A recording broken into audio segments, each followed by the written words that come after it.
2025 is right around the corner, which means that it is time to set your New Year's resolutions. I love this point in time because I get to see what everybody else around me is doing for their New Year's resolutions and see how other people in my life want to improve themselves and reach a goal that they have. And although it is easy to set goals, setting goals well is actually surprisingly difficult, and if you set them well, then your chances for success increase dramatically. Hi, I'm Jackson from Let's Learn Languages, and in this video, I will discuss how I would set language learning goals in 2025. First off, before we even begin talking about what kind of goals you should be setting, I highly encourage you to seek out somebody who has a New Year's resolution, especially if it's related to learning a language. This will be your accountability buddy, and it will be much easier to continue with your studying than it would be if you were going in alone. Now, on to how I would actually set my goals.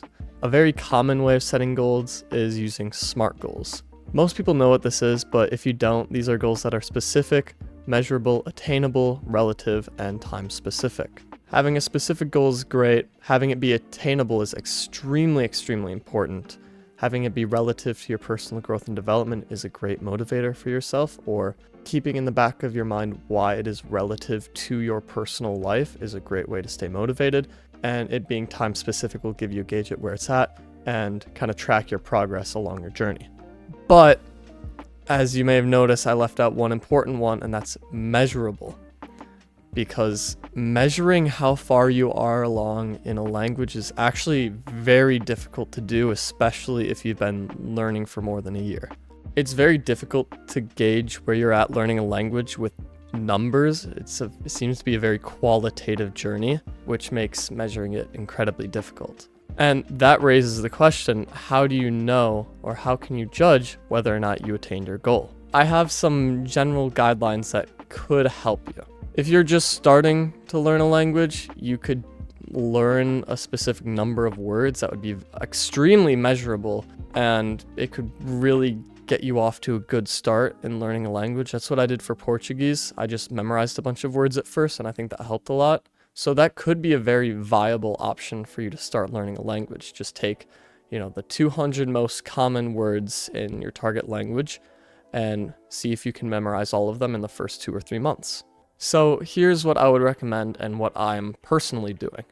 If it is a new language, you have no experience in it, by the end of 1 year, I would want to get a basic grasp on how the language is structured, how its grammar functions, and I would like to be able to understand basic words and phrases being spoken to me, or be able to speak basic words and phrases to other people and have them be able to understand me.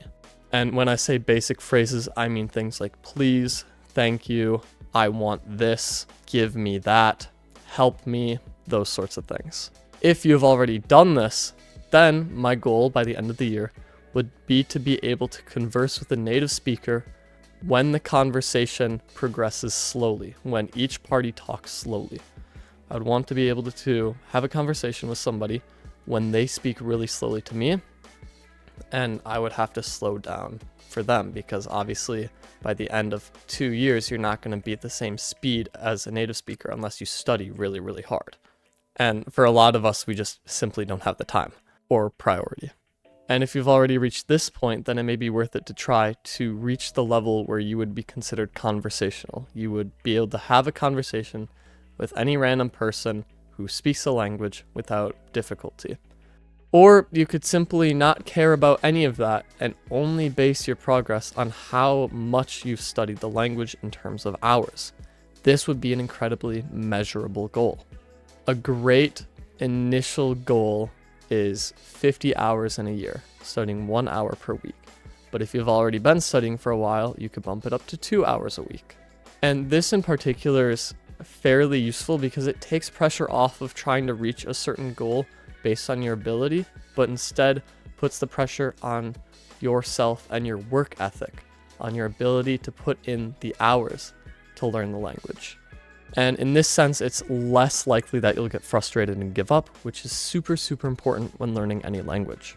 Speaking of things that are incredibly important, I want you to check in with yourself every 3, 4, 6 months in 2025.